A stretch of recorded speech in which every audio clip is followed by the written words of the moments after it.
The railway is at the heart of Canada's history. The men who built the CPR from the Rockies to the Pacific Ocean were Chinese. They earned one-third the wages of the white workers. But once they completed the railway, they were no longer wanted. The head tax was imposed to keep them out of Canada. It began at $50, then raised to $100, and finally $500. The government collected millions, almost enough to cover the $25 million it gave the CPR. Still, the unions, the churches, the politicians, all agitated for Chinese exclusion.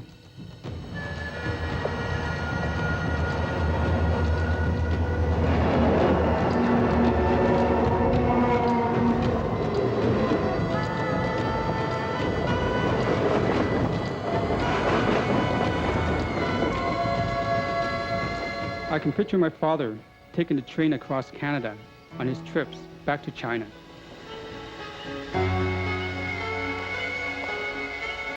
I look for the sites of the Chinese railway camps, the steel tracks they laid, the tunnels they blasted through the mountains.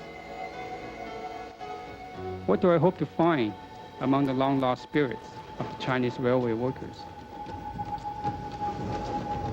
17,000 Chinese came to build the CPR. Up to 1,500 died in the process.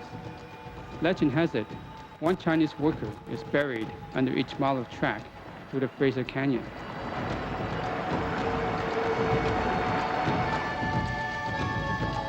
This is the last train ever.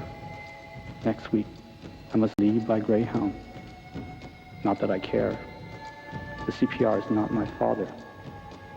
Tracks clicked as I watched the disappearing moon flashing, as signals do before a change of rails.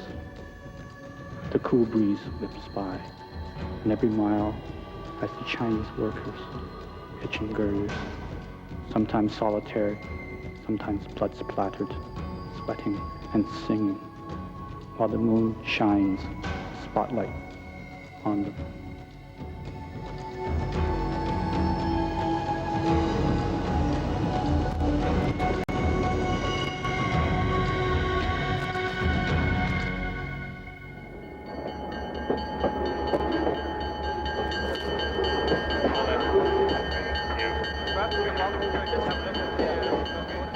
A few years ago, when I was looking for a job, I thought it would be nice to get a job with the railway. So I wrote a letter to CP, Canadian Pacific. What I said in this letter was, since my ancestors helped build the CPR out west, I'd like to keep up the tradition by offering my services to you. As it turns out, he invited me in for an interview, gave me a 50-question psychological test, and I was never called back for a second interview, so maybe I flunked my psychological test. Anyway, after that, I decided to get a job with CN, and this is where I am, the People's Railway.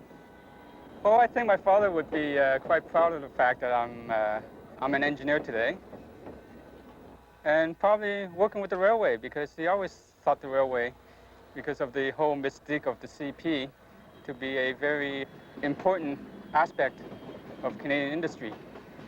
And so I think he was quite interested in the railway.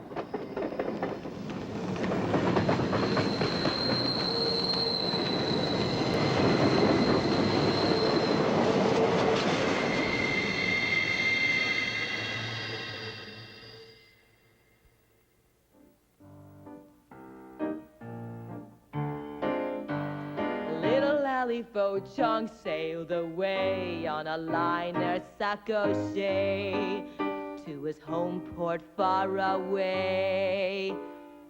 He said, when I come back, I bring ye bride. You see a China maiden by my side. Ali knows she wait for he every day so patiently. Chong, he come from Hong Kong, where Chinese man play holiday on a drum. Chong, no likey that song, where Chinese man cry way up I sing. Sangay, mangay, chicka licka fungay. Chong, go back to Hong Kong.